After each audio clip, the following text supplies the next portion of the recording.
To my dear friends, stop letting your emotions control your life every single day. To you're handing over your power to moods you didn't choose and reactions you didn't plan. But what if I told you you could flip that script, that your mood isn't a prisoner of circumstance, it's a weapon of influence.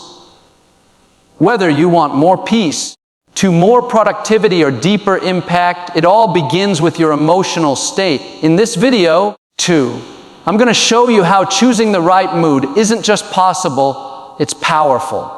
Stay with me, because this could change the way you live, lead, and show up in the world forever. You know, so many of us live as if we're passengers in our own emotional vehicle, just reacting to whatever comes our way. Someone cuts us off in traffic and suddenly we're angry. Plans change unexpectedly and there goes our peace. But the truth is, your mood is not something that happens to you. It's something you have the power to choose. That's not just a nice motivational phrase. It's a deep psychological and spiritual truth. Think about it. Your mind is like a thermostat. It sets the emotional temperature for your day. And just like you wouldn't leave your house freezing or sweltering without adjusting the dial, you shouldn't let your emotional state go unchecked either. When you wake up in the morning, before checking your phone or diving into stress, you have an opportunity to set your mood. Choose joy. Choose calm. Choose faith over fear. Choose to be the one in control. Now, let's not confuse this with ignoring your feelings or pretending everything's okay when it's not. Choosing your mood doesn't mean faking it.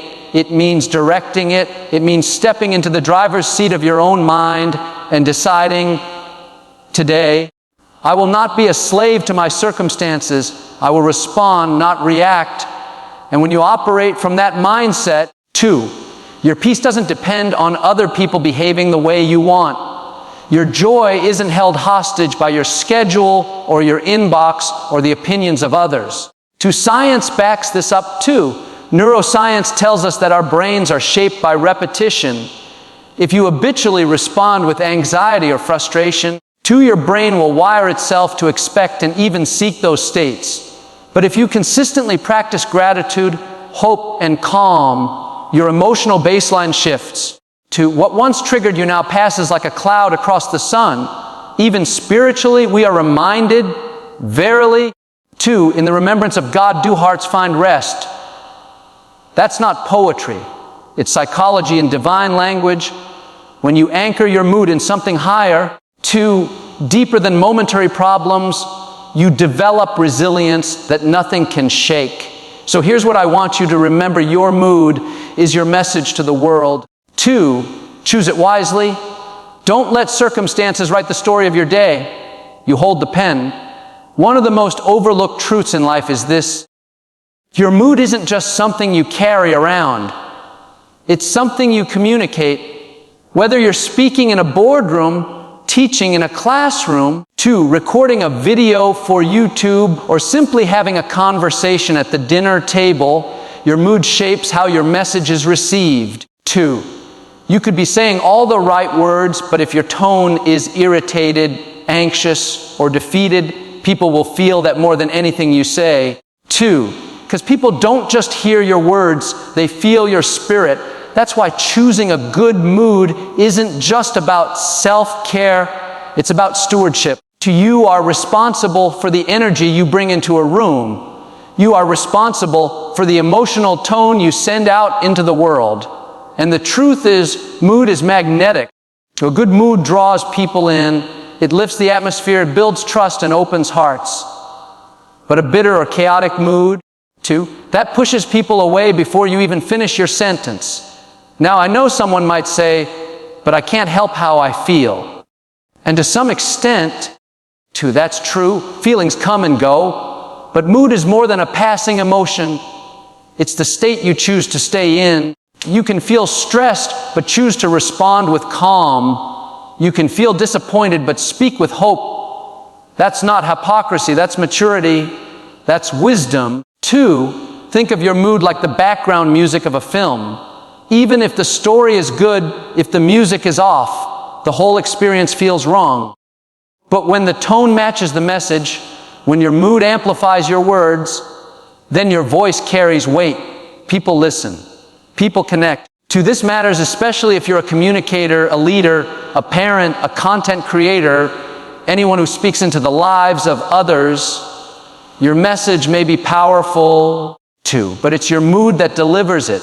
Joy, peace, confidence, these aren't just emotions, they are messengers. They say to the world, I've chosen light too, and you can too. So as you go about your day, don't just think about what you're saying, think about how you're saying it. Because in the end, too, people may forget your words, but they'll remember how you made them feel. Let your mood preach louder than your mouth. Too, when we talk about choosing a good mood, it's not just a psychological strategy, it's a deeply spiritual principle. In fact, one of the most powerful teachings in Islam reminds us that true strength is not in domination or loudness, but in self-control. The Prophet Muhammad, peace be upon him, said, "The strong is not the one who can wrestle another, but the one who controls himself in anger." That's profound. Two, because what he's telling us is that emotional mastery is a higher victory than any physical one. In today's world, emotional outbursts are often seen as authenticity. People say, I'm just being real. But real doesn't have to mean reactive. Real can also mean centered, steady and composed. The one who walks away from conflict instead of fueling it is not weak, they're wise. The one who chooses calm over chaos, grace over rage, they are operating from a higher level of consciousness, a deeper well of strength. And here's the interesting thing, modern psychology is now confirming what spiritual teachings have said for centuries. Emotional regulation, the ability to stay grounded when life gets messy, is one of the strongest indicators of mental health and success.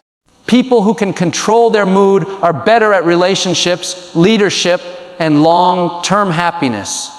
Why? Because they're not living at the mercy of external triggers. They carry peace within, and that peace becomes their superpower. Now, this doesn't mean we ignore how we feel. Islam never tells us to bury emotions. Even the Prophet cried, grieved, and expressed sorrow. But he never let those emotions control his behavior. That's the model. Feel deeply, but act wisely. You can have emotion without being emotional.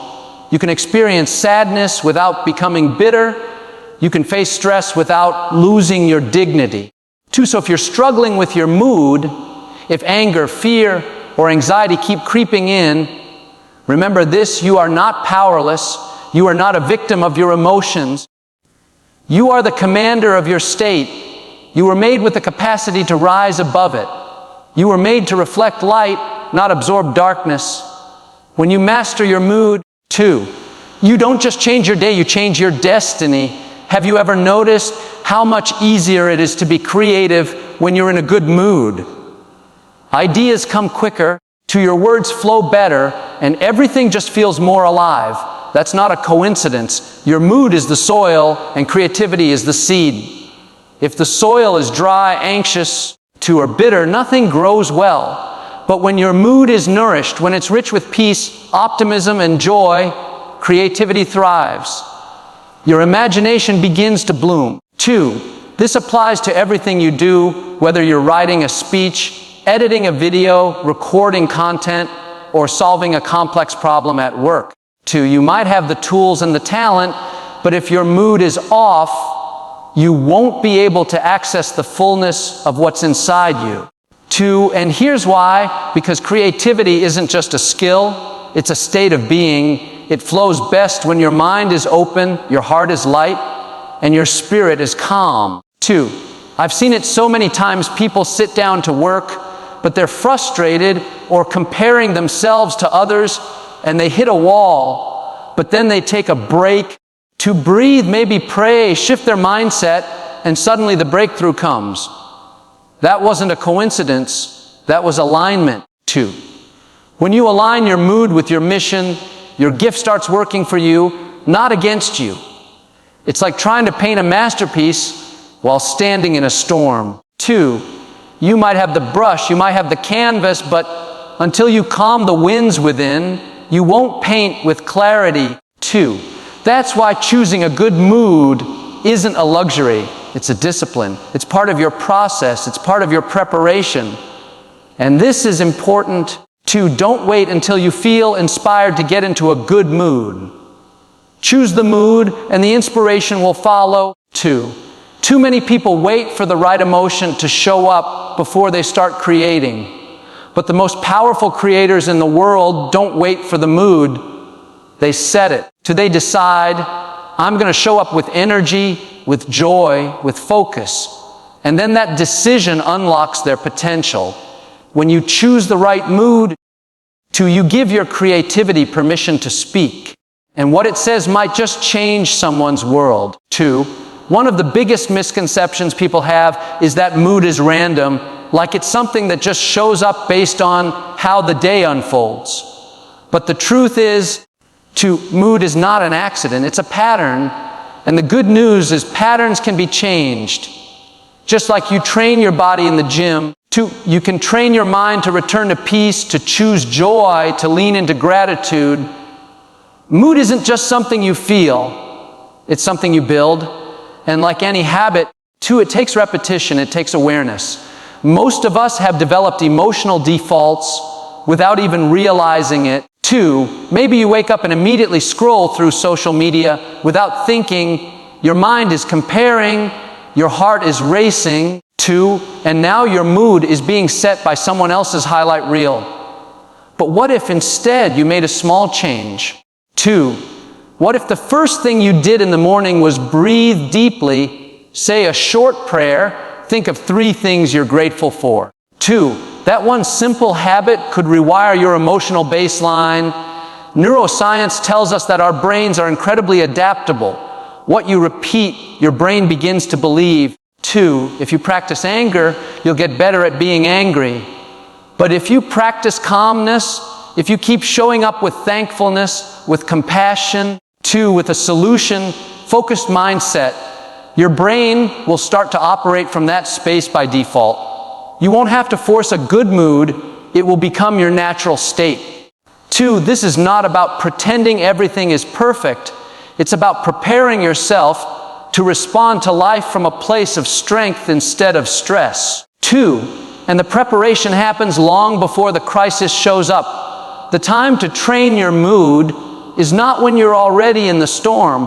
It's when the skies are clear. 2, build the habit of choosing a good mood now, so that when pressure comes, peace is your instinct, not panic.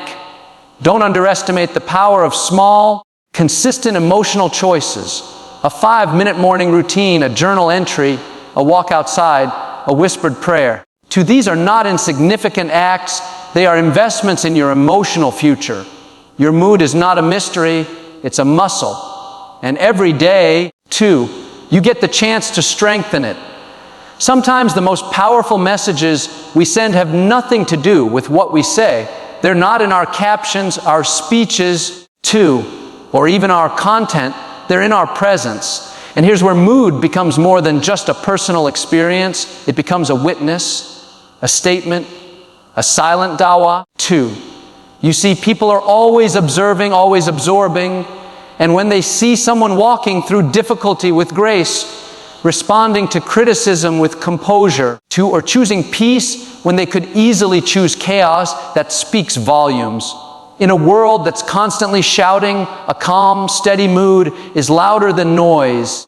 It's not showy, it's not dramatic, but it's deeply magnetic. It draws people in because it says, without words, there's something different here.